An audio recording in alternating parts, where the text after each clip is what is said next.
네, 시청자 여러분 안녕하십니까. 포커스인 제주 12번째입니다. 수도권에서 코로나19 확진자가 쏟아지고 태풍까지 불면서 민생은 비극이고 있지만 선거판은 연일 새로운 의혹과 뒷담화를 만들어내면서 내달리고 있습니다.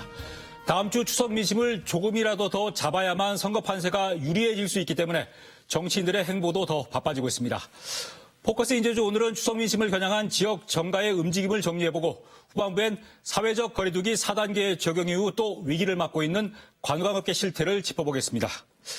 먼저 재미는 없지만 해야 되는 정치 얘기로 들어가 보겠습니다. 더불어민주당의 강철남 도의원 그리고 국민의힘 당원이신 부상일 변호사 함께하겠습니다. 네. 안녕하세요. 네, 제가 한 달 전 방송에 다시 모시겠다고 했는데 약속을 지켰습니다. 고맙습니다. 그 한 달 사이에 정치판이 워낙 요동을 쳐서 할 얘기가 상당히 많은데 대선 얘기는 뭐 다른 언론에서도 많이 하니까 지방선거 얘기를 제주 정가 얘기를 좀 해보겠습니다. 먼저 국민의힘 제주도당이 지도부를 새롭게 꾸렸습니다. 네. 정비리에 들어갔는데 허양진 전 제주대학교 총장을 도당위원장으로 영입을 했습니다. 예상했던 결과신지요? 중간에 약간의 이제 잡음이 좀 있었죠. 예. 그래서 허양진 전 총장께서 도당위원장 권한대행이 되시는 것이 좀 어렵지 않겠느냐고 저는 생각을 했었는데 네. 당의 사무총장이 이제 산림과 조직을 총괄합니다. 아마 이제 사무총장께서 어떤 이제 보관이 있으셔서 그래서 이제 허양진 전 총장님을 저희 도당의 권한 대행으로 임명을 하시는 걸 추천을 하셨고 예. 당대표가 승인을 하신 것 같습니다. 예. 근데 지난달 7일이죠. 이준석 당대표가 제주를 방문했을 때 지난 7일인가요? 제주 도당이 사고당이긴 하지만 정비를 좀 서두르지 않겠다. 그런데 며칠 만에 이렇게 도당 인사 임명을 하고 했는데 이렇게 서두를 수밖에 없던 당내 무슨 이유가 있었습니까, 혹시? 그 이유는 저는 잘 모르겠고요. 예. 아마 그 대통령 선거 1차 경선이 예. 한참 무르익어야 되는데 예. 제주 도당의 당원 수가 그렇게 많지는 않지만 그래도 전체적으로 그런 움직임들이 활발하게 이루어지지 않는 것은 사실 문제가 될 수밖에 없죠. 예. 그런 측면에서 서둘러서 결정을 하신 것 같습니다. 네, 지난달 7일에 방문하셨거든요. 예. 제주시 의일선거구 당협위원장 네, 하셨죠? 예. 떨어지신 거군요. 떨어졌죠. 네네. 혹시 이 제주 도당 인선 결과에 대해서 본인 스스로 좀 문제가 있다고 생각하거나 주변에서 어떤 당원들의 반발 이런 건 없습니까?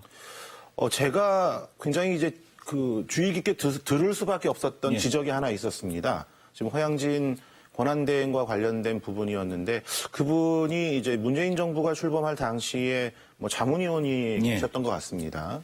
그리고 지금 알려진 바로는 이게 송재호 민주당 의원의 이제 후원회장이셨고 그렇다면 과연 보수 정당을 표방하는 우리 당의 저희 당의 도당위원장 권한대행으로서 그 직을 수행함에 있어서 문재인 정부에 대한 평가는 어떤 것인지가 굉장히 중요하죠. 예. 사실은 그 평가가 중요한 이유는 정권을 우리가 다시 탈환하느냐 가장 선방에서 좀 지휘를 하셔야 될 분이기 때문에 문재인 정부에 대한 평가 그리고 정권을 우리가 다시 탈환하는 데 대해서 어떤 생각을 갖고 있느냐를 밝히시라는 지적이 있습니다. 근데 아직 그 부분에 대해서 명확한 지적이 없죠. 입장 표명이 없었기 때문에 곧 이제 권한대행께서 하시지 않겠나 생각합니다. 정권 탈환이라고 하시는군요. 그렇죠. 예, 교체가 아니라. 자, 이렇게 새롭게 바뀐 국민의힘 제주당에 대해서 더불어민주당 당내에서는 어떻게 평가를 하고 있습니까?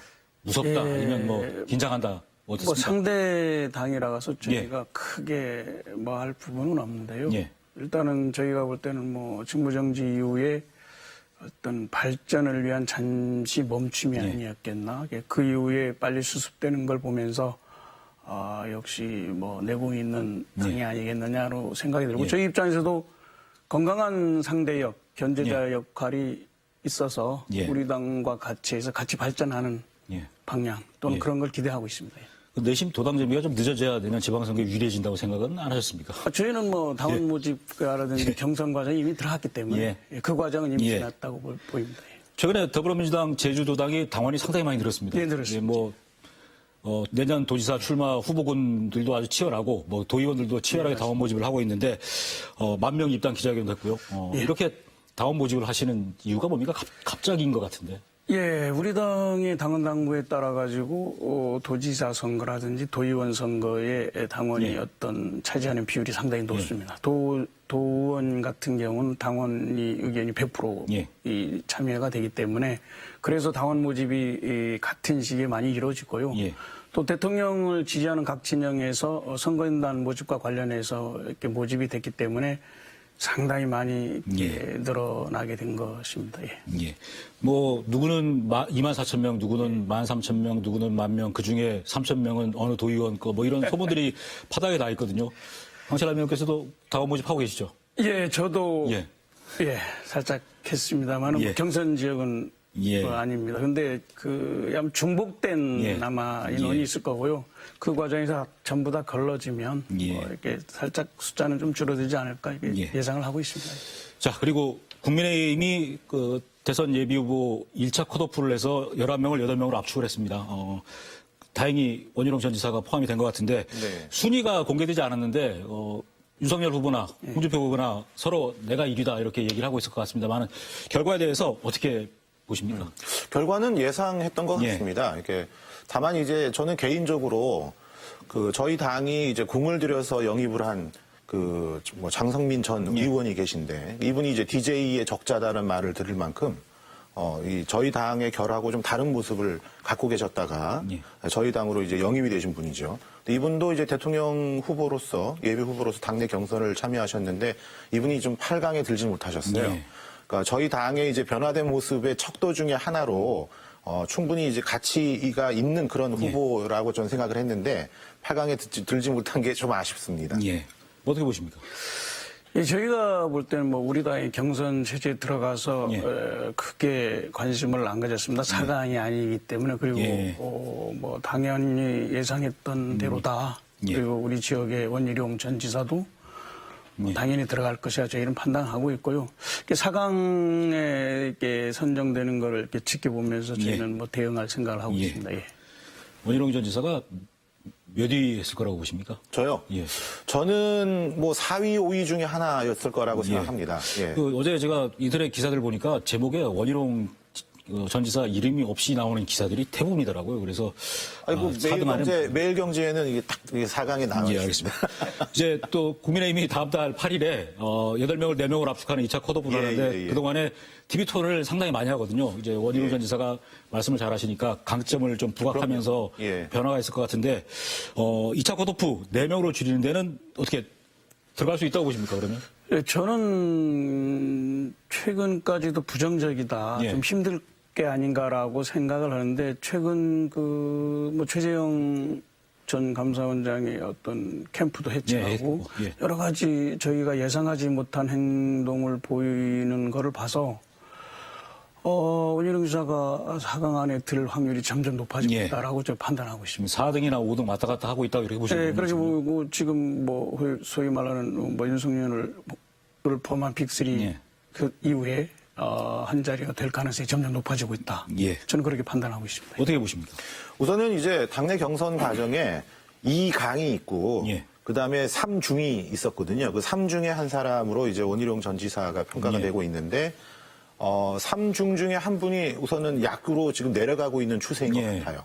예, 아까 뭐 말씀하셨던 것처럼 최재현 전 원장님이 예, 캠프 해체했습니다. 캠프도 해체하고 그러면 동력이 아무래도 떨어질 수밖에 없죠. 그러면 2강 2중 체제가 더 이제 공고화될 가능성이 높은데 그런 측면에서 원희룡 전 지사께서 강점을 갖고 있는 TV 토론 그리고 이제 정책과 관련돼서도 준비를 꽤 많이 하신 걸로 알고 있습니다. 지금은 정책보다는 이름 알리기에 더 집중을 하는 과정이라서 예. 정책이 좀 약간 약화돼 있습니다만 그런 측면에서 예. 4강에 들어갈 가능성이 높다고 생각합니다. 예. 우리 도 입장에서 4강에 들어가길 예. 기대하고 우리 도민도 그렇게 생각합니다. 예, 알겠습니다. 자, 그리고 더불어민주당이 지난주 1차 슈퍼위크에서 이재명 후보가 51%로 과반수를 넘었고 그리고 그동안 호남권, 대구, 경북, 강원 4차례 지역 경선에서도 1위를 했습니다. 그런데 추석 연휴 다음 주에 호남권, 이낙연 지사의 지지층이만 호남권에서 경선을 하고 또 호남 출신인 정세균 후보가 사퇴를 했거든요. 이게 경선판도의 어떤 변화를 좀 가져오지 않을까 싶은데 어떻게 전망하십니까? 제가 이제 뭐 다른 자리에서 뭐 이런저런 얘기를 하는 과정에 지금 이 질문을 받아서 예. 제 예상은 별 차이 없을 것이다. 별 차이 없다. 예, 그러니까 저는 호남 지역의 유권자분들의 성향이 결국은 될 수 있는 후보에게 밀어주고 예. 사표를 방지하고자 하는 경향이 강할 거라고 생각합니다. 예. 그게 이젠 지역주의가 상당 부분 완화가 예. 되어 있죠. 실제로 민주당 정권이 탄생하는 과정에 김대중 대통령을 제외하고는 사실은 영남 지역 출신이 호남의 지지를 받아서 대통령이 되지 않았습니까? 그러한 측면을 저는 이번에 다시 한번 확인할 수 있을 거라고 생각합니다. 예. 어떻게 보십니까? 예, 저도 부산일 변호사님 예. 의견과 같습니다. 예. 지금 뭐 각종 여론조사에 나와 있는 추이와 큰 차이가 없을 것이다. 그리고 호남에서도 마찬가지 2차에 아주 중요한 선거지만 그거와 맞물려 가지고 별 차이, 뭐 약간의 어떤 차이는 있을 겁니다만은 대세론과 맞물려 가지고 지금과 나타나는 추이로 나타날 것이다. 이렇게 판단을 하고 있습니다. 10월 1일에 제주에서 지역 순회 경선하는데 제주에서도 그럼 이재명 경기지사가 1위를 할 거로 보십니까? 예, 저희는 그렇게 판단을 하고 있고요. 뭐 여론조사 상황하고 맞춰가지고 도민의 정서도 그렇게 가지 않을까 이렇게 하고 있고 뭐 10월 1일 뭐 금방 뭐 확인할 수 있기 때문에 저희는 그렇게 보고 있습니다. 알겠습니다.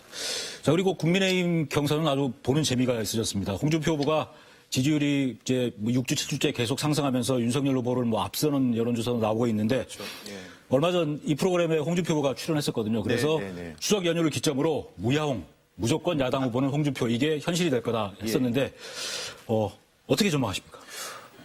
지금까지 당심은 홍준표 후보에게 그렇게 우호적이지는 않은 것 같습니다. 그런데 이제 그 국민 여론이 홍준표 지금 후보에게 훨씬 이제 편향돼 있다고 할 만큼 강하죠. 사실 그 우파 정치인 중에서 홍준표 전 대표처럼 그 팬덤을 가지고 있는 정치인은 참 드물게 볼 수 있는데 그런 측면에서 선거 국면의 홍준표 파워가 분명히 대단한 건 맞습니다. 그런데 이제 그 윤석열 후보 쪽이 지금 고소를 사주했느냐 이런 문제가 있는데 이게 사실 역전의 드라마를 쓸 수 있는 굉장히 좋은 발판이라고 저는 생각을 합니다. 그러니까 이 위기를 어떻게 극복하느냐를 보여주면 다시 한번 윤석열 후보 쪽이 그 반등을 기대할 수 있고 그렇게 보면 4강이 들어간 이후에는 홍준표 전 대표의 이 상승세가 계속 유지될 수 있느냐 이 부분이 뭐 재미있는 포인트가 될 것 같습니다. 검사 출신이신데 두 후보다 또 검사 선배라서 참 특정 후보를 지지하기가 애매하겠습니다. 원래 홍준표 전 대표께서는 이제 저하고의 관계가 좀 굉장히 좀 돈독하죠. 윤석열 총장님하고는 좀 다르죠. 국민의힘 경선판도 어떻게 보십니까? 예, 저도 아주 재미있게 지켜보고 있습니다. 아까 얘기했던 홍준표 의원의 어떤 잠재력 저는 지켜보고 있거든요. 지난 대선에서도 그게 엄청나게 민주당으로 쏠렸던 국정농단과 관련된 그런 상황에서도 저 알기로 한 24% 정도의 득표율을 보였거든요. 엄청나게 잠재력이 있다고 보입니다. 그리고 지금 뭐 사이다성 발언, 돌직구 발언을 통해서 20대 청년들의 어떤 호응을 얻고 있고 이런 부분에서 충분히 장점이 있고요. 아까 부산일 우리 의원님 얘기했던 그 윤석열 후보와의 어떤 아주 치열한 경쟁, 재밌게 감상할 수 있을 것 같습니다. 이게 경선 이벤트가 돼서 더 관심을 끌 수도 있다 이렇게 보시면 맞습니다. 자, 그리고 최근 정치권에서 가장 이슈가 되고 있는 게 윤석열 후보가 검찰총장 재직 시에 손준성 검사를 통해서 범야권 후보를 고발하도록 사주를 했다는 의혹인데요. 지금 이게 윤석열의 작품이다. 박 전 국정원장이 개입을 했다. 그런 논란에 있었다가 최근에는 또 홍준표 후보도 관련이 있다. 그런데 추미애 의원이 손준성 검사가 현직 유지하도록 청와대하고 민주당에서 압력을 넣었다. 그래서 지금 당내 내용으로 지금 번지고 있거든요. 그렇죠. 이런 상황에 대해서는 어떻게 보십니까? 우선은 상상하기 어려운, 그러니까 현직 검사가 특정인, 그것도 이제 수사의 대상이 될 만한 사람이 아닌 그런 사람을 고소하라고 사주를 해서 그러니까 고소의 의미가 고소를 하는 순간 그 사람이 피의자가 되거든요. 우리나라 이제 제도상. 그렇기 때문에 실질적으로 그 수사하는데 굉장히 부담을 갖고 있으실 때 고소를 사주했다고 하면 이거는 정말 큰 문제가 되는 겁니다. 근데 그렇게 큰 문제를 과연 이제 윤석열이라고 하는 인물이 했겠느냐. 그렇게 접근을 하다 보면 이거는 이제 상식적으로 말이 안 되는 결과를 낳을 수 있다. 누가 했다고 보시는 겁니까? 글쎄요, 저는 윤석열은 아니고. 실제로 고소를 사주했다라는 것 자체가 사실관계에서 나중에 제거될 거라고 봐요. 그러니까 고소를 사주한 것은 없고 그 뒤에 상황, 수사가 이루어진 상황은 그거와 전혀 별개로 이루어진 것이라고 저는 그렇게 생각하고 있습니다. 뭐 어떻게 보십니까, 이거? 뭐 저희가 볼 때는 일단 아직 뭐 증거가 나와서 국민들이 판단하기는 이릅니다만은 저희가 볼 때는 늘 그래왔던 어떤 관례적인 측면이 아닌가. 아주 상황에 따라서 적게 또는 크게만 이게 차이가 있을 뿐이지 늘 어떻게 보면 좀 개입이 있어 왔다. 저는 이렇게 판단하고요. 이 부분이 이번 기회에 있어서 좀 제대로 밝혀져서 국민들에게 속 시원하게 밝혀졌으면 하는 개인적인 생각이 있습니다. 네, 알겠습니다. 이건 뭐 공수처에서 알아서 하겠죠, 공수처에서. 공수처보다 대검에서 할 가능성이 더 높죠. 네, 그렇습니다. 자, 그리고 제주에서도 지금 각 특정 대선 후보별로 캠프가 꾸려지고 있고 지역 인사들이 참여를 하고 있는데, 먼저 더불어민주당 쪽에서는 캠프에 어떤 인사들이 이렇게 나눠서 참여를 하고 있습니까, 지금? 예, 일단은 이낙연 후보, 이재명 후보 중심으로 좀 많이 뭉쳐져 있는 것 같고요. 저희 도원님들도 보면 이재명 후보 쪽에 좀 많이 있습니다. 그리고 정세균 후보는 중간에 사퇴를 해서 정세균 후보를 지지했던 한 4명의 도의원들은 아마 이재명 쪽으로 갈 확률이 많고요. 저희는 계속해서 원팀을 지향하고 있어서 뭐 의원님을 통해서 당원이라든지 이런 부분이 어떤 결정이 되면 바로 원팀이 되기 위해서 최소한의 예의를 지키기 위한 노력을 하고 있고요. 그리고 최근에 이낙연 후보 측에서 뭐 1만인 지지 선언도 했습니다. 14명이죠. 예. 그래서 뭐 계속 뭐 같이 가기 위한 지금까지는 건강한 뭐 그런 모습으로 좀 보였으면 좋겠습니다. 그 이낙연 지지 기자회견 하는 같은 날 이재명 지지자들도 기자회견 하려다가 연기하신 건 아시죠? 일부는 이렇게 그 도의원들도 지지한 후보 각각 다른데 나중에 이 경선 과정이나 그 이후에 혹시 도당 내분으로 갈 가능성은 없습니까, 그럼? 저희는 그까지는 볼 수 없고요. 뭐 상당한 갈등은 있을 겁니다. 근데 벌써 같은 날 안 했다는 것 자체도 최소한의 예의를 지켰다고 보고요. 그런 부분에서는 크게 문제가 없고 우리 10월 2일 이후 또는 그 마지막 서울 10월 11일 이후에 최종 후보가 되면 다시 원통으로 가기 위해서 그런 활동을 보이겠습니다. 자, 국민의힘도 뭐 고위공직자 출신들이라든가 뭐 전 도당 지도부들이 캠프에 이렇게 합류하고 있던 것 같은데 어떻게 좀 꾸려지고 있습니까? 우선은 뭐 대선 캠프가 명시적으로 꾸려진 부분은 제가 알기로는 홍준표 후보 그리고 원희룡 지사, 전 지사 그리고 이제 윤석열 이렇게 이제 좀 보유 있게 꾸며진 데는 그렇게 있는 것 같고요. 의외로 이제 유승민 후보 쪽도 좀 움직임이 있는 것 같습니다.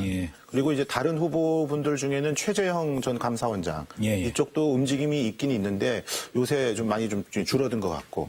근데 그 당내 인사와 관련해서는 사실은 당협위원장들이 한 거를 이렇게 주도하게 됐는데 지금 이 제주도당 같은 경우는 뭐 신임 당협위원장들이 이제 임명이 되었기 때문에 그분들이 어떻게 움직임을 갖는지 좀 봐야 될 것 같습니다. 지금 뭐 도당을 정비해야 되는 상황에서 각 후보 캠프별로 이렇게 분산돼 버리면 도당이 힘을 더 잃어버리는 거 아닙니까 혹시?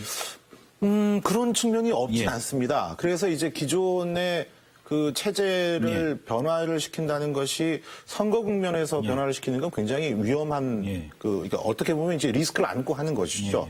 그런 점에서 아까 말씀드린 것처럼 사무총장 우리 당 중앙당의 사무총장께서 뭐 보관이 있지 않겠느냐 그렇게 생각합니다. 자, 지방선거 얘기를 좀 해보겠습니다. 제주에서 뭐 내년 대선도 있지만은 지방선거에 더 관심이, 특히 도지사선거에 더 관심이 많다고 볼 수 있는데, 더불어민주당은 후보군이 너무 많아서 행복한 고민을 하고 계실 것 같습니다. 그래서, 도지사 후보마다 아주 치열하게 지금 당원 모집을 하고 있고, 이게 어떻게 보면 표면적으로는 대선 후보를 위해서 모집한다 그러는 거지만 실질적으로는 내년 도지사 경선을 미리 준비해서 모집을 하고 있는 거였습니까? 뭐 똑같은 측면의 얘기가 있을 수 있습니다만은 뭐 같은 효과를 나타낸다고 이렇게 봐도 되고요. 저희는 뭐 국회의원 3분이 다 후보군에 일단 올라와 있고요. 그리고 지금 도의원 중엔 김태석 부장님이 출마 기자회견을 통해서 공식화했고요. 박원철 의원님도 준비하고 있고요. 예. 그리고 홍명환 의원님은 개인적으로 고민을 하고 있는 걸로 알고 있습니다. 예. 그래서 여러분들이 준비하고 있고요. 가장 도민의 마음을 얻는 분이 되지 않을까. 예. 그 당원 모집의 결과가 최종 결과는 분명히 아니다. 예. 도민이 마음을 얻는 분이 예. 최종 후보가 될 거로 좀 예상을 하고 있습니다. 예.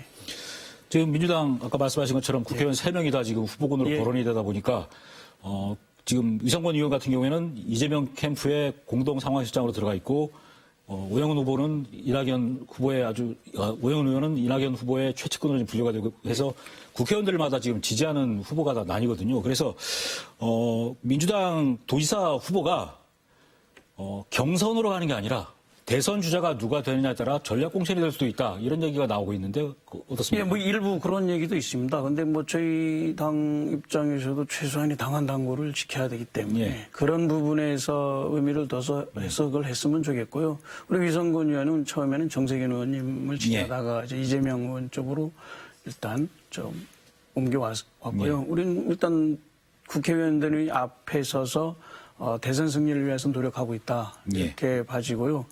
아까 금방 지적했던 이런 부분이 분명히 여러 가지 여론이나 얘기는 있을 겁니다만 최소한의 어떤 질서를 가져서 후보를 만들어내야 되기 때문에 이런 부분 좀 지켜보면 아주 예쁘게 만들어내겠습니다. 예.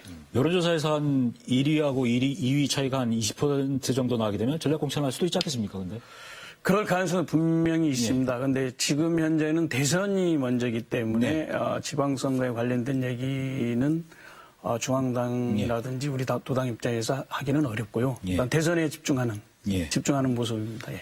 뭐 아까 몇몇 도의원들의 도지사 출마 뭐 의사를 이렇게 밝히셨는데, 근데 그런 소문이 있습니다. 실제 내년 도지사 선거에 출마하는 게 아니라 이렇게 좀 이름을 얹어놔야 행정시장을 하든지 아니면 혹시 있을지 모를 도지사 보궐선거 출마하는 데 유리하다 봐서 이렇게 한다라는 얘기가 있거든요. 어떻습니까? 그런 측면도 분명히 있습니다. 그런데 김태섭 의장님 같은 경우는 당원 모집을 상당히 많이 하면서 이렇게 완주하겠다는 뜻이 아주 강하거든요. 그리고 개인적으로 봤을 때 박원철 의원하고 김태섭 의장은 두 분은 단일로 할 확률이 꽤 있습니다. 그래서 자주 만나시는 것 같고요.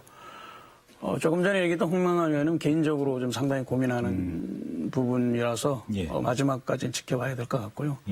뭐 그런 부분이고 끝까지 갈 겁니다.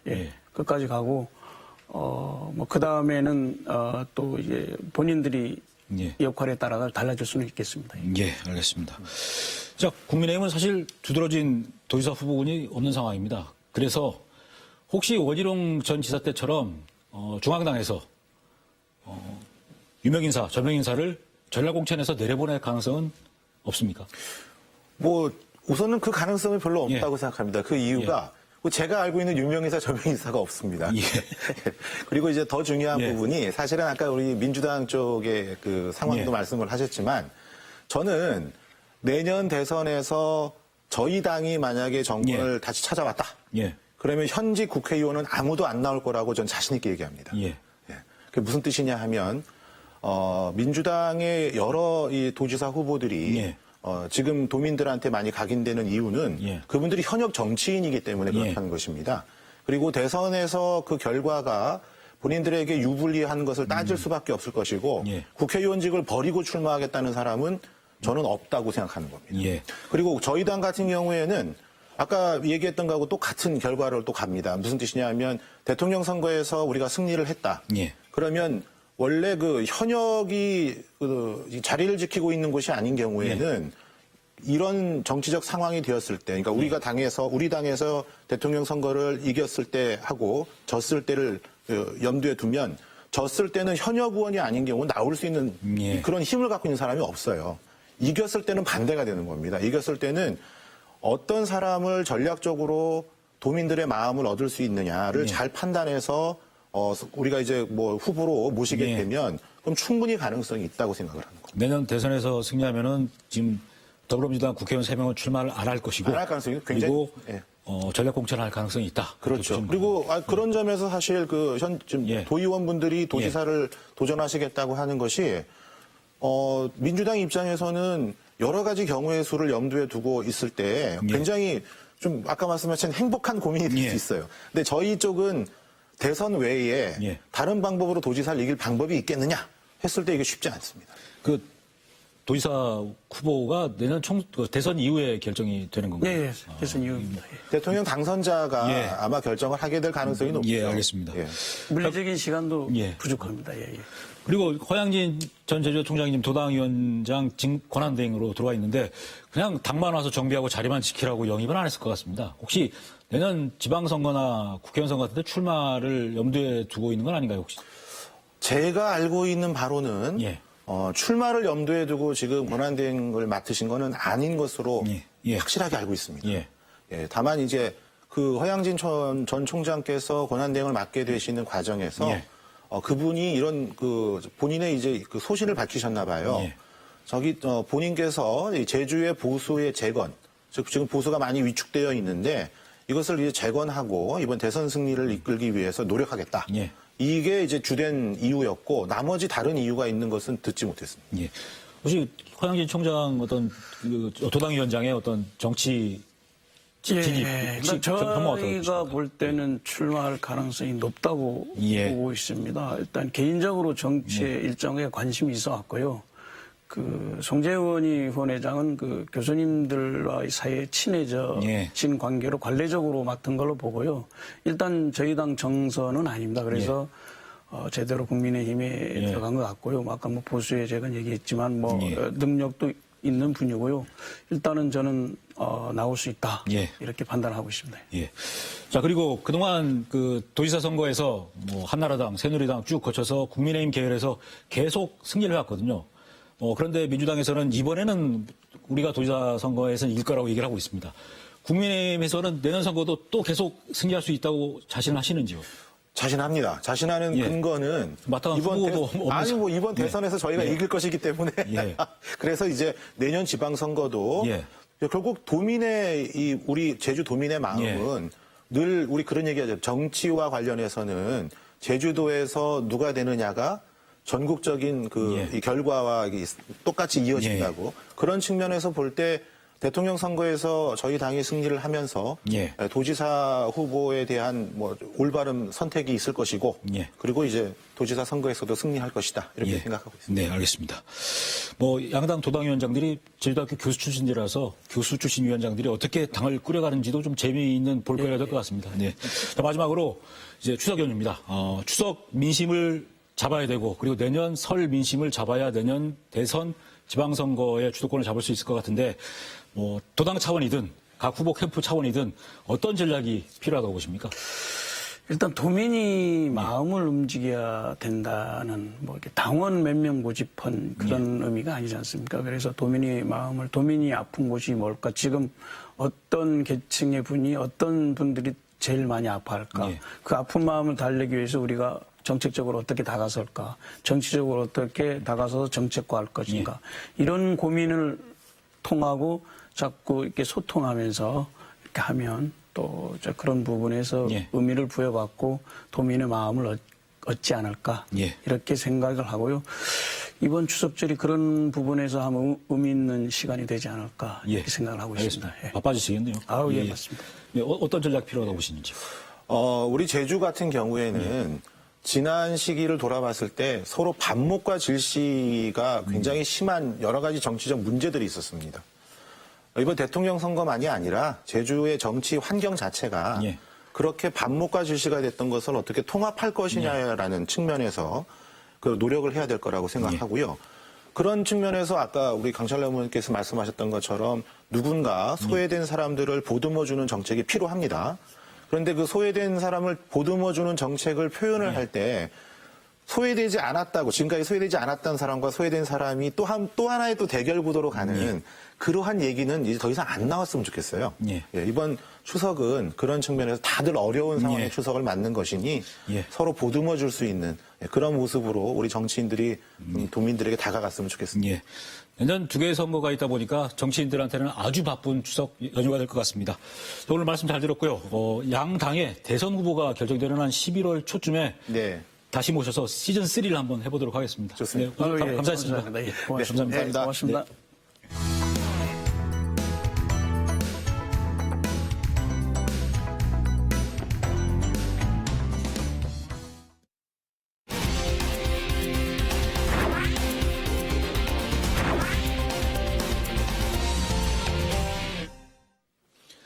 네, 포커스인 제주 후반부 이어가겠습니다. 지난 7월까지만 해도 코로나19 이전 수준으로 회복됐다던 제주 관광업계가 코로나19 4차 대유행 이후 다시 급격히 주저앉고 있습니다.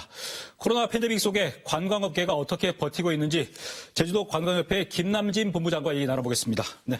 네, 안녕하십니까? 네, 반갑습니다. 코로나19 확진자 발생 추이에 따라서 지금 제주 관광이 살아났다, 또 뭐 주저앉았다 이렇게 계속 반복을 하고 있거든요. 지금 사회적 거리두기가 거의 한 달가량 이어지고 있는데 관광업계 분위기 상당히 안 좋죠. 네, 이제 우리 제주 관광인 경우는 이제 한 연간 1,500만 명으로 우리가 설정을 할 때 예. 하루에 한 4만 명은 들어와야 됩니다. 하지만 우리가 코로나 이후에 일일 평균 한 3만 1,000명대, 그러니까 예. 그 종전에 한 75% 수준인데 지난 9월 6일 날 우리가 4단계로 돌입을 하면서 2만 7천 명대로 예. 이렇게 떨어집니다. 해서 예. 그 업계들이 상당히 그 어려움이 예. 그런 있었는데 더 가중되는 예. 그런 상황이 초래가 됐습니다. 그래서 대부분의 관광인들은 이번 추석 연휴가 지나면 조금 불만들이 표출될 것으로 이렇게 예. 생각을 해서 좀 어떻게 하루빨리 좀 완화되는 예. 그런 시간이 돌아왔으면 좋겠습니다. 네. 거리두기 4단계 시행 이후에 하루 방문객이 그럼 한 13,000명가량 줄어든 거군요. 예, 그렇습니다. 예, 상당히 많습니다. 그리고 관광 성수기가 8월이지 않습니까? 근데 100만 명을 못 넘겼습니다. 98만 명인가 밖에 안 들어왔던데. 네. 그리고 추석 연휴가 닷새라서 사실 관광업계는 내심 또 기대를 했을 것 같습니다만 또 추석 연휴까지 또 거리두기 4단계가 이어지다 보니까 타격이 또 상당할 것 같은데 어떻습니까? 이제 말씀드린 대로, 하신 대로 그러니까 관광업계가 성수기에는 예. 예측한 대로 이렇게 올라와 줘야 되거든요. 예. 그래서 이제 그런 것들의 모든 계획이 빗나가면서 이제 어려운 업체가 더 가중되는 예. 이런 현상을 이제 그 전에 우리가 겪지 못했었는데 예. 하면서 굉장히 우리 보시면 알 겁니다. 이렇게 거리 다니다 보면 예. 임대하는 이런 문구들이 많이 나오는데 그게 사실 현실로 돌아왔거든요. 예. 그래서 일부 사업자들은 이제 아르바이트를 하면서 예. 명맥을 유지하는 정도로 예. 그렇게 상당히 위기 상황이다 이렇게 보시면 될 것 같습니다. 그리고 추석 연휴에 그나마 방역 수칙이 완화돼서 한꺼번에 모일 수 있는 인원이 백신 접종자 포함해서 8명까지 늘었습니다만은 예. 이게 집합 제한 인원이 오락가락이에요. 저도 헷갈리거든요. 이런 것 때문에 관광객들 특히 가족 단위로 왔다가 여기 들어가도 됩니까? 몇 명인데요? 이렇게 하면서 좀 업주들하고 시비도 붙고 해서 관광객들의 불만도 많고 특히 관광업계에서는 상당히 혼란이 많은데 어떻습니까? 이런 거에 대해서 지금. 네, 주거지가 이제 동일한 가족인 예. 경우는 이제 해당은 안 되겠지만 대부분은 다 적용이 되거든요. 그래서 지금 현재 기준으로는 오후 6시 예. 이전에는 이제 4명, 예. 오후 이후에는 2명으로 이렇게 하는데 물론 이제 접종자 인센티브를 2명과 4명을 두는데 그렇게 효과가 없습니다. 왜냐하면 4명이서 우리 젊은 친구들이 여행을 왔는데 6시 이후에는 다 2명씩 이렇게 쪼개지는 사실 어찌 보면 좀 모순된 그런 현상으로 비추고 또 굉장히 불만도 고조되고 있는 상황이 되겠습니다. 관광업계에서 방문객 오면은 접종한 거 보여달라고 이렇게 하기도 사실 확인하기도 그렇지 않습니까? 예. 근데 어쨌든 확인하고 있기 때문에 불만이 좀 늘어나고 있는 상황이 되겠습니다. 예. 그리고 올해 6월 상반기까지는 제주 관광업계가 상당히 좋았습니다. 방문객도 533만 명으로 지난해보다 한 30% 가까이 늘어났고 2019년보다도 많아졌더라고요. 예, 그렇습니다. 그리고 소비액도 늘어나고 했었는데 그때는 좀 분위기가 좀 좋지 않았습니까? 기대도 있고 하반기에 대한. 한 2, 3개월 정도는, 이제 좀 뭔가 풀리는구나 하는 그런 느낌이 왔거든요. 그래서, 근데 점점, 확진자가 증가되면서 또 새로운 또 변이들도 이렇게 출현되면서 굉장히 좀 어두운 그런 상황이 되겠습니다. 시장 전체가. 코로나19 발생 이후에 제주 관광 패턴이 상당히 많이 바뀐 게 단체 관광객은 거의 사라지고 지금 개별 관광객 위주로 상당히 개편이 된 상황인데요. 그러다 보니까 이런 패턴에 따라간 데는 장사가 잘 되고 뭐 수익도 많이 나고 하는데 또 그전처럼 하던 데는 아까 말씀하신 것처럼 휴폐업을 지금 하는 상황이라서 양극화가 아주 상당히 심해진 것 같습니다. 어떻습니까? 예, 업종별로 물론 예. 좀 차이가 있긴 하지만 예. 렌터카나 골프장 같은 경우는 좀 정상적으로 운영이 되고 있습니다. 예. 하지만 중저가 호텔이라든지 예. 우리 기존의 관광지들은 약 한 가동률이 한 30에서 40% 예. 하고 그리고 가장 코로나 때문에 폭탄을 맞았다 얘기하는 전세버스라든지 여행사, 그다음에 기념품, 면세점, 카지노는 저는 이제 통상적으로 한 가동률이 5%다 이렇게 말씀을 드리는데 제가 냉정하게 판단할 때는 영업이 중단된 겁니다. 그래서 이렇게 시비가 많이 엇갈리는데 하루속히 좀 이렇게 내국인도 활성화되고 외국인도 활성화되면서 사실 관광진흥기금이 외국인들이 카지노와 출국세에 의존하거든요. 그래서 이런 부분까지도 좀 어려움을 겪고 있기 때문에 하루빨리 좀 완화가 됐으면 좋겠다 하는 생각을 많이 갖고 있습니다. 지금 관광진흥기금도 뭐 여러 가지 지원해 주다 보니까 거의 바닥났습니다. 예, 그렇습니다. 바닥났습니다. 예. 뭐 이 관광 패턴 변하다 보니까 뭐 호캉스라고 호텔 방캉스 해서 특급 호텔은 예약률이 높아지고 골프장도 방문객이 한 40% 이상 늘었더라고요. 예, 많이 늘었습니다. 예, 근데 제주 시내 일반 숙소 예약률이 한 20% 정도밖에 안 된다면서 지금요? 네, 아까 말씀드린 대로 저는 평균치를 얘기한 거고 시내에 있는 중저가 호텔하고 또 시 외곽지에 있는 이 차이가 좀 굉장히 많이 나고 있습니다. 어느 지역에 있고 뭐 어떤 형태로 운영하에 따라서 이게 완전 격차가 수익 격차가 엄청나게 벌어지는군요. 엄청납니다. 오히려 코로나 피해가 없는 지역도 있거든요. 장소와 형태에 따라서. 그렇습니다. 그런 패턴을 따라갈 수밖에 없는 거군요, 지금. 그리고 여행사, 뭐 전세버스, 관광 안내원, 뭐 이런 분들이 지금 거의 뭐 생존 위기까지 몰려 있는 상황인데, 뭐 협회 차원에서 많이 지원을 하셨을 거로 압니다만은 어떤 지원 대책들을 지금 마련해 놓고 있습니까? 네, 그동안 이제 크게 정부나 이제 저희들이 보면은 이제 재난 지원 기금을 한 5차례 정도 이렇게 지원합니다 하고, 그 다음에 또 종사자에 대한 그런 부분들은 고용유지 지원금을 지원을 한 70% 하는데, 원래 기준은 한 1년에 180일밖에 안 됩니다. 안 되는데 그것도 또 90일을 추가하고 다시 또 거기서 30일을 추가하면서 연 365일을 중에 이제 한 300일 정도를 지원하는 그런 대폭적인 지원이 이루어졌거든요. 그래서 이런 부분이 좀 많이 지원이 됐다라고 생각을 하고, 그다음엔 이제 관광진흥기금. 물론 이제 진흥기금이 도하고 정부하고 이제 이원화돼서 운영을 하는데, 이번 코로나 같은 경우는 우리 제주도에서가 관광국에서가 좀 지원을 많이 해준 사례가 많습니다. 내용을 보면 이런 상환기관들이 지금 묶여 있는데 이거를 좀 연장시켜주는 부분들, 그리고 그 업종들이 사실 제한이 됐는데 우리가 영세업체들 보면 서비스 지원 업종이 좀 많거든요. 그래서 이런 부분도 업종도 좀 확대하면서 이런 좀 관광국에서가 좀 발빠르게 좀 잘했던 부분이라 이렇게 생각을 합니다. 그리고 최근에는 이제 정부에서 조금 이제 검토를 하면서 아마 다음 주 정도는 확정될 것 같은데 공유 오피스를 지금 지원하려고 하고 있습니다. 그래서 이 부분들은 정부에서는 그 예산이 많지 않기 때문에 한 6개월 정도 될 것 같아요. 해서 이거를 끝나면 다시 이거를 이어져야 되기 때문에 제주도에서 좀 우리 관광정책과에서 좀 고민하면서 예산들을 확보하고, 아마 도의 상정이 되면 우리 문광희 의원님들은 뭐 우리 관광업계를 너무 잘 알기 때문에 좀 좋은 쪽으로 지원해 주지 않을까 이렇게 생각을 합니다. 자, 고용유지 지원금이 내년까지도 유지가 될 수 있을까요, 근데? 네, 기본적으로는 180일을 지원하는데 이제 우리가 코로나 사태로 인해서 얼마만큼 추가로 하느냐. 이제 올해 같은 경우는 300일까지 했는데 이제 그거는 조금 이제 정부 예산하고도 연결이 돼 있어서 조금 지켜봐야 될 것 같습니다. 관광업계 어려우신 분들한테 버티세요 하기가 지금 지원할 수 있는 한계치에 도달한 상황이라서 좀 어려운 상황일 것 같습니다. 맞습니다. 그리고 이제 추석 연휴가 시작이 되는데 추석 연휴 때 보니까 지난해보다 한 10,000명 정도 늘어나 한 20만 명 정도 올 거로 예상이 되고 있더라고요, 보니까. 지금 근데 항공권 구하기 어려울 정도로 많이 오는 거다, 이런 얘기가 있습니다. 관광업계 지금 예약률이라는 것도 좀 올라간 편입니까? 어떻습니까? 예, 지금 아까 우리 사회자님 말씀했지만 약간 20만 명에서 21만 명 정도 예. 지금 와서요. 물론 지난해 대비로 볼 때는 한 10% 증가한 예. 부분이지만 우리가 코로나 이전으로 봤을 때는 한 20% 감소한 예. 거거든요.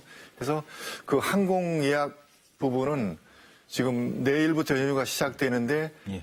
예, 태풍 변수가 조금 있습니다. 예. 그래서 17, 18, 19는 한 85에서 90%가량 예약률을 예. 보이고요. 그 다음에 20, 21일, 22일은 그 리턴되는 수요이기 예. 때문에 한 60% 정도로 이렇게 예측을 하고 있습니다.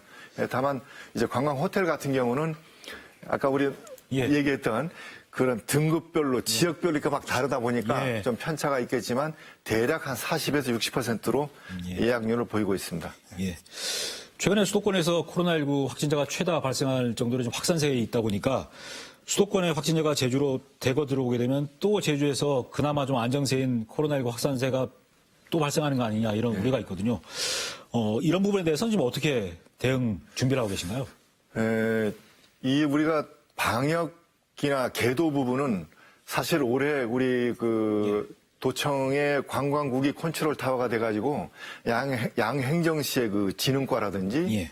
그다음에 관광협회, 관광공사, 컨벤션 뷰로해서 이걸 합동으로 점검반을 편성을 했습니다. 예. 그래서 공항만이라든지 관광지, 관광사업체를 중심으로 해서 꾸준하게 하고 있고 이제 1년 동안 하면서 노하우를 많이 이제 좀 터득을 했습니다. 그래서 이번 우리 연휴에도 예. 같은 시스템으로 가동이 될 예. 거로 그렇게 생각을 합니다.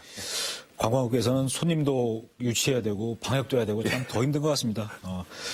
자, 그리고 코로나19 방역 차원에서는 사실 관광객들이 안 오는 게 맞는 거거든요. 네, 근데 그렇습니다. 관광업계를 살리려면 관광객을 유치해야 되는 거고. 근데 그런 차원에서 이제 딜레마에 지금 노동 상황인데 협회가 최근에 보니까 킨텍스에서 국제 관광 박람회도 참가하셔서 관광객 유치 활동을 하고 계신데 어떤 지금 좀 대비를 좀 하고 계신가요? 그런 쪽으로. 지금 올해 우리가 그 오프라인 쪽으로 홍보하는 부분은 아까 말씀했지만 그런 그 뭐 경기도 킨텍스라든지 부산 백스코 그다음에 서울 코엑스에서 하는데 그거보다는 지금 그 비대면 체계로 우리가 홍보를 좀 많이 전환했습니다. 그래서 우리가 뭐 잘 아시는 우리 SNS 영역에서는 이제 인스타그램이 젊은 층들에게 굉장히 홍도가 뭐 페북이 한 2배 정도 올라가고 해서 그쪽으로 우리가 영상 컨텐츠와 이미지 컨텐츠로 많이 홍보하고 있고요. 그다음에 유튜브도 이제 시도했지만 그리고 우리 추가로 우리가 제도 젊은 청년들하고 전국에 그 많이 소재되어 있는 그 인플루언서들을 우리 관광협회 명예 홍보 대사로 위촉을 합니다. 그래서 이분들 한 33명을 위촉해서 좀 활동을 하고 있고요. 또 하나는 최근에 그 많이 이슈가 되는 그 메타버스 그 플랫폼을 활용해서 그 온라인 그 홍보 채널들을 좀 다양하는데 그 우리 도 관광국에서 정말 좀 센스 있게 이해가 빨리 해서 예산 지원도 좀 잘 받고 있어서 뭐 성과도 좋을 걸로 그렇게 보고 있습니다. 관광 패턴 변화에 맞춰서 홍보 전략도 바뀌시는군요. 예, 그렇습니다. 자, 근데 제주 관광이 외부 변수, 메르스니 이런 상황만 생기면 위기를 계속 맞고 있는데 그만큼 자생력이나 어떤 경쟁력이 약하다는 얘기가 될 수 있거든요. 앞으로 제주 관광이 이런 상황에 대비해서 어떻게 좀 변화를 해야 된다고 보십니까? 우리가 그동안은 한 4, 5년 동안 이제 그 이전에 이제 단체 관광에 대한 그런 것도 굉장히 중요하게 생각을 하고 하다가 한 4, 5년 정도는 우리가 또 FIT에 좀 치중을 많이 했습니다. 그래서 지금 코로나가 막상 터지고 보니까 관광객은 일부 들어오는데 관광 사업체나 소상공인들은 수익이 감소되는 겁니다. 그래서 우리 여러 가지 분석을 이제 많이 하고 있는데 그것은 관광 형태와 여행 소비 패턴이 달라졌거든요. 그래서 앞으로는 그 마케팅 전략을 그 FIT와 그룹을 통합을 해서 해야 되겠다. 그리고 이제 이런 그 코로나를 대비해서 그런 모든 관광 상품에 추가로 방역 예방 프로그램을 넣어야 되겠다 하는 게 이번 절실하게 많은 그 체감을 했기 때문에 이런 부분들이 굉장히 많이 아마 달라질 것으로 그렇게 생각을 하고 있습니다. 저 관광업계 좀 상황이 풀리는 시기에 다시 한번 모셔서 좀 좋은 얘기를 그때 나눠보도록 하겠습니다. 오늘 감사합니다. 수고했습니다. 고맙습니다. 네, 추석 연휴를 앞두고 제14호 태풍 찬투가 북상해서 오늘 밤부터 내일 새벽 사이에 제주에 직접 영향을 미칠 것으로 보입니다. 편안한 추석 한가위가 될 수 있도록 태풍 피해 대비 철저히 하시기 바랍니다. 네, 포커스인 제주 오늘은 여기서 마치겠습니다. 고맙습니다.